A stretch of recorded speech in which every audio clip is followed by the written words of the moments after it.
और उसके बाद वो जंगल एक बार फिर से सुमन की चीखों से गूंज उठा। लेकिन आज की रात सुमन की चीखों को सुनने वाला वहां पर कोई भी नहीं था। अगर वहां पर कोई मौजूद था तो बस हरिया, जो कि अब एक भेड़िए में बदल चुका था। सुमन के बालों को पकड़कर घसीटते हुए वो जंगल के बीचों बीच एक जगह पर ले जा रहा था। अगली सुबह गांव में। अरे भाई, पता नहीं क्या बात है, अपने गांव का हरिया किसान और उसकी पत्नी सुमन दोनों गायब हैं। दोनों का कोई अता पता नहीं। अरे कैसी बातें कर रहे हो भाई, ये कब हुआ है? अरे पूरे गांव में खबर फैली पड़ी है। कल रात को दोनों खेत की तरफ जा रहे थे, लेकिन लौट कर आए ही नहीं।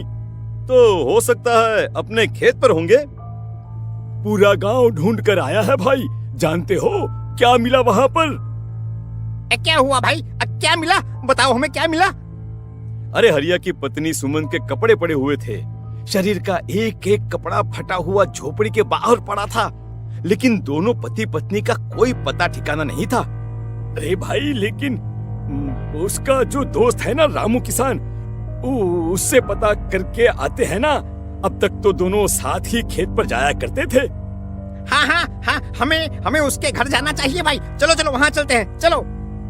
वो सारे लोग रामू के घर पर पहुंचते हैं। रामू अपने घर के बाहर बैठकर हुक्का पी रहा था। आज सारे के सारे लोग टोली बनाकर मेरे घर क्यों आ रहे हैं? क्या कोई मर गया क्या भाई? अरे कैसी बातें कर रहे हो? तुम्हारा सबसे अच्छा दोस्त हरिया और उसकी पत्नी गायब है और तुम यहाँ बैठकर हुक्का पिए जा रहे हो हैं? रामू ने अजीब सी नजरों से उन सब गांव वालों की तरफ देखा, जिसकी वजह से वो लोग एक बार के लिए डर गए। गायब है? अरे गायब नहीं है, मुक्ति मिल गई है। उन दोनों को मुक्ति मिली है। इस दुनिया में आकर हर इंसान पाप करता है और उसे उसके पापों के लिए मुक्ति मिलना बहुत जरूरी है। अरे ये कैसी बहकी बहकी बातें कर रहे हो भाई, हैं? और इसका चेहरा अजीब सा क्यों लग रहा है? लगता है दोस्त के मरने का गम बैठ गया है। पागल हो गया है शायद ये पागल। ये बात सुनते ही रामू चीख कर जोर से चिल्लाते हुए कहता है, पागल मैं नहीं हूँ, पागल तुम सब हो। और ये शैतानी जंगल अब तुम में से किसी को नहीं छोड़ने वाला, सबको खा जाएगा। याद रखना मेरी बात। शैतानी जंगल? कैसा शैतानी जंगल? लगता है रामू पागल हो चुका है। हमें यहाँ से चलना चाहिए भाई। चलो चलो चलो। तभी रामू की पत्नी बाहर आती है। नहीं, आप लोग इनकी बात का बुरा मत मानिए।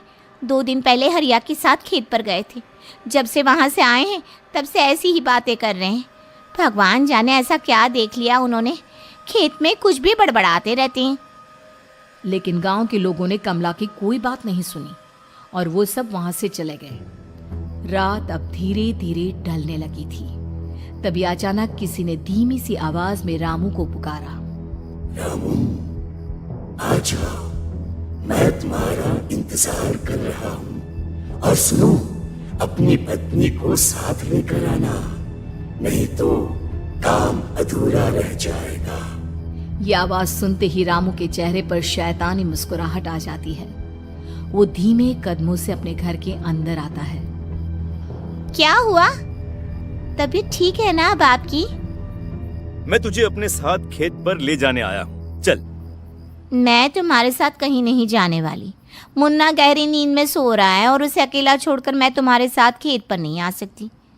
वैसे भी तुम्हारे उन खेतों में भगवान जाने कौन सा राक्षस घूम रहा है, मुझे तो डर लगता है।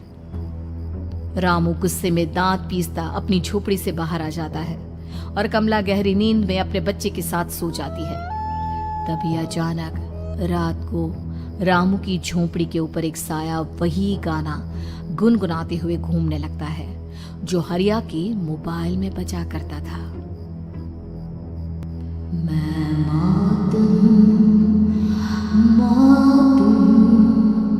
मौत जो पसरी है चारों ओर, जो आएगी कहीं से भी निगल जाएगी सबको। मैं मौत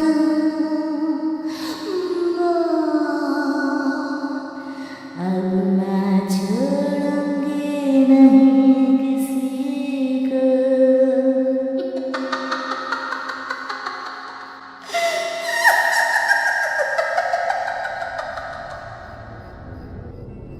ये आवाज सुनकर रामू की पत्नी कमला की आंख खुलती है और वो देखती है कि उसका मुन्ना अपनी जगह से गायब था। कमला चीखते हुए बाहर दौड़ कर आती है। वहां पर उसने देखा कि रामू ने अपने बच्चे को झोपड़ी के बाहर एक पेड़ से उल्टा लटकाया हुआ था और उसका बच्चा चीख चीख कर रो रहा था। वहीं दूसरी तरफ एक साया बच्चे के ठीक नीचे आग जलाकर उसके चारों तरफ हैवानों की तरफ नाच रहा था। छोड़ दो मेरे बच्चे को। अरे क्या कर रहे हो तुम? शर्म नहीं आती तुम्हें अपने ही बच्चे को इस तरह मौत के हवाले करते हुए? अपना बच्चा? किसने कहा ये मेरा बच्चा है? अरे ये तो उस रामू की औलाद है, इस गांव के किसान रामू की, और मेरी दुश्मनी इस गांव के हर इंसान के साथ है। क्या कैसी बात कर रहे हो तुम? और ये औरत कौन है? ये मेरे बच्चे को खा जाएगी। तभी अचानक से उस साया ने एक बेहद खतरनाक दिखने वाली औरत का रूप ले लिया और उसकी आंखों से आग निकल रही थी। सही पहचाना तूने, मैं तेरे बच्चे को खा जाऊंगी। अगर तू अपनी इस हैवान पति रामू के साथ जंगल नहीं आई तो मैं तेरे बच्चे को खा जाऊंगी। लेकिन क्यों? आखिर क्या चाहती हो तुम मुझसे? मुझे जंगल क्यों ले जाना चाहती हो? औरत बुरी तरह से ठहाके मार मार कर जोर जोर से हंसने लगी और साथ में रामू भी। ये तो तुझे वहाँ चलने के बाद ही पता चलेगा ना। अगर तू नहीं आई तो थोड़ी देर में तेरा ये बच्चा आग में जलकर मर जाएगा। चल जल्दी। नहीं मेरे बच्चे को छोड़ दो। तुम जहाँ कहोगे मैं तुम्हारे साथ चलने के लिए तैयार हूँ। और उसके बाद उस बच्चे को झोपड़ी में लिटाकर आगे आगे वो साया चल रहा था और उसके पीछे पीछे रामू अपनी पत्नी के बाल पकड़कर उसे घसीटते हुए जंगल की तरफ ले गया। जंगल में जाने के बाद कितनी खूबसूरत हो तुम। आज की रात बस तुम और मैं एक दूसरे के साथ रहेंगे। मुझे तुमसे बहुत डर लग रहा है। तुम्हें क्या हो गया है? तुम तो बिल्कुल ठीक थे। वो होगा जो हमारे बीच होना चाहिए। तो आओ अपने आप को मेरे हवाले कर दो। कमला ने डर की वजह से अपनी दोनों आंखें कसकर बंद कर ली थी। रामू ने बुरी तरह से चीख कर कमला से कहा, आंखें खोलो अपनी और मेरी तरफ देखो। कमला ने जैसे ही अपनी आंखें खोली उसने देखा कि रामू एक खतरनाक खूनी हैवान में बदल चुका था। कौन हो तुम? जाने दो मुझे। क्या चाहते हो मुझसे? वही जो एक आदमी एक औरत से चाहता है। मैं तुम्हारा पति रामू नहीं बल्कि इस जंगल का एक भेड़िया हूँ और आज की रात तुम्हारे खून से अपनी प्यास बुझा जाऊं। और उसके बाद वो जंगल कमला की दर्दनाक चीखों से गूंज उठा। अगली सुबह कमला के कपड़े भी जंगल में उसी तरह पाए गए जैसे कि सुमन के पाए गए थे। इस घटना के बाद पूरे गांव में दहशत का माहौल था। अपने माँ बाप की मौत और गांव में हो रहे इस तरह की घटनाओं की खबर सुनकर किशन शहर से गांव लौट आया था। अपने माँ बाप की बेदर्द मौत की वजह से वो बहुत परेशान था। तभी अचानक उसे अपने घर में खाट के नीचे पड़ा हुआ वो मोबाइल फोन मिला जो उसने अपने पापा हरिया को गिफ्ट किया था। अरे कितने प्यार से पापा के लिए मोबाइल फोन लेकर आया था। इसे एक दिन भी काम में नहीं ले पाए। और आखिर कौन है जो गांव में इस तरह की हत्याएं कर रहा है?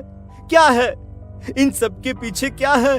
मुझे पता करना ही होगा, वरना एक दिन पूरा का पूरा गांव खाली हो जाएगा। इस गांव में एक भी जिंदा इंसान नहीं बचेगा। गांव के लोगों की मदद करने के इरादे से किशन अपने गांव से दूर एक दूसरे गांव में बहुत बड़े तांत्रिक के पास मिलने के लिए गया। तांत्रिक बाबा, अब आप ही कुछ उपाय बता सकते हैं। भगवान जाने हमारे गांव को किसकी नजर लग गई है। नजर नहीं लगी है, किसी ने तुम्हारे गांव को बद्दुआ दी है।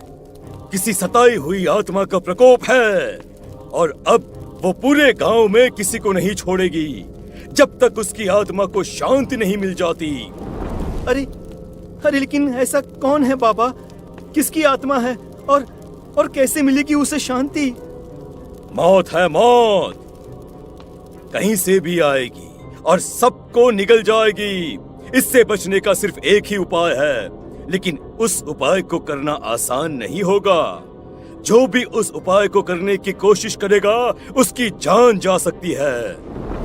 भले ही मेरी जान चली जाए, लेकिन मैं अपने गांव के लोगों की जान बचाने की पूरी कोशिश करूंगा बाबा। तो ठीक है फिर, अगली अमावस की रात जैसा मैं कहता हूँ वैसा ही करना। अमावस की रात तांत्रिक के बताए अनुसार किशन अपने साथ केरोसिन लेकर जंगल की तरफ चल पड़ा। उसके हाथ में देवी के मंदिर का सिंदूर भी था। किशन जंगल के बीचों बीच पहुंचा। ये देखकर उसकी आंखें फटी की फटी रह गई। वहां एक उबलते पानी का तालाब था और कई लोगों की लाश लटक रही थी। किशन की माँ बाप की लाश भी वहीं थी। माँ, बापू, क्या हो गया? ये क्या हो गया? तभी वहां पर एक औरत और आदमी आते हैं। उन्हें देखकर किशन चौंक जाता है। गोपाल काका, आपकी तो 5 साल पहले मौत हो गई थी। और निर्मला काकी, आप? मौत तो हो गई थी, लेकिन तुम ये नहीं जानते कि हमारी मौत कैसे हुई थी। क्या कहना चाहते हैं आप? कुछ नहीं, बस ये जान लो कि अब इस गांव में कोई जिंदा नहीं बचेगा। लेकिन क्यों काकी? क्योंकि 5 साल पहले इन गांव वालों ने मुझे डायन बताकर पत्थर मार मार के मार डाला। मेरी कोई गलती नहीं थी। गांव का एक बच्चा क्या लापता हुआ, सारा इल्जाम मेरी पत्नी पे डाल दिया। और जब मैंने निर्मला की जान बचाने की कोशिश की तो मुझे भी मार डाला। आपके साथ ये बहुत गलत हुआ काकी, लेकिन आप जो कर रहे हैं वो भी सही नहीं है ना? तुम यहाँ से चले जाओ वरना तुम भी नहीं बचोगे। हमारी आत्मा पिछले 5 साल से मुक्ति के लिए भटक रही है। चले जाओ यहाँ से। मौका देखकर किशन सिंदूर उन दोनों के ऊपर डाल देता है। उनका शरीर जलने लगता है और वो भयानक तरीके से चिल्लाने लगते हैं। अगले ही पल किशन उनके ऊपर केरोसिन डाल देता है और वो दोनों जल जाते हैं। किशन अपने माँ बाप और दूसरी लाशों का अंतिम संस्कार करवाता है और अपने घर लौट आता है। लेकिन वो अभी भी इस बात से अनजान है कि मोबाइल अभी भी बज रहा था। मैं